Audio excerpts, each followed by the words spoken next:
दोस्तों आज मैं बहुत ही इम्पोर्टेंट टॉपिक के ऊपर बात करने जा रहा हूं और वो है कैंसर की अलामात। दोस्तों अगर आपको कैंसर की अलामात ज़ाहिर होना शुरू हो जाए तो आपने बर वक्त एहतियात करनी है, इसका फ़ौरन इलाज करवाना है ताकि ये बीमारी शिद्दत इख्तियार न करे, क्योंकि शुरू में इस पर काबू पाना बहुत आसान होता है। तो सबसे पहले नंबर पे है मुसलसल खांसी। अगर आपको मुसलसल खांसी हो रही है और आप इसका बर वक्त इलाज नहीं करवा रहे तो आपको अलर्ट होना चाहिए कि कहीं आप गले के कैंसर में मुब्तला ना हो जाएं। इसलिए अगर आपको मुसलसल खांसी हो रही है तो आपने इसका बर वक्त इलाज करवाना है ताकि आप गले के कैंसर से बच सकें। उसके बाद दूसरे नंबर पे है हैज़ा।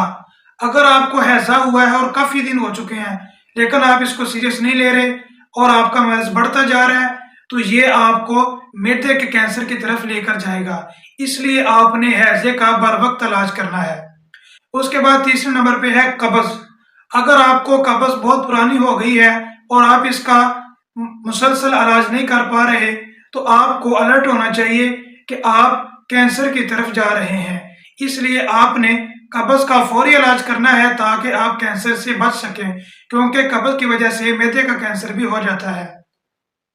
उसके बाद चौथे नंबर पे है जिस्म का जो वजन है उसमें बगैर किसी वजह के कमी आ जाना। यानी एक तो होता है ना किसी वजह के साथ वजन कम होना, लेकिन अगर आप कोई वजह नहीं है आपके पास लेकिन आपका जो जिस्म है वो दिन ब दिन कमजोर होता जा रहा है, वजन कम होता जा रहा है, तो ये भी कैंसर की एक अलामत है, तो इसका भी बर वक्त इलाज करना चाहिए। उसके बाद पांचवें नंबर पे है ऐसा जख्म जो ठीक ना हो रहा हो। बाज दफा इंसान को कोई जख्म हो जाता है, कोई चोट आ जाती है, लेकिन हम उसको लाइटली लेते हैं और उसका बर वक्त इलाज नहीं करते, जिसकी वजह से वो जख्म दिन ब दिन बिगड़ता जाता है और बाद में वो कैंसर की शक्ल इख्तियार कर लेता है। तो इसलिए कोई भी जख्म हो आप उसको लाइटली ना लें बल्कि उसका बर वक्त इलाज करवाएं ताकि आप कैंसर के मर्ज से बच सकें। उसके बाद अगर उल्टी, पेशाब या पखाना में आपको खून आता है तो ये भी अलर्ट रहने वाली बात है।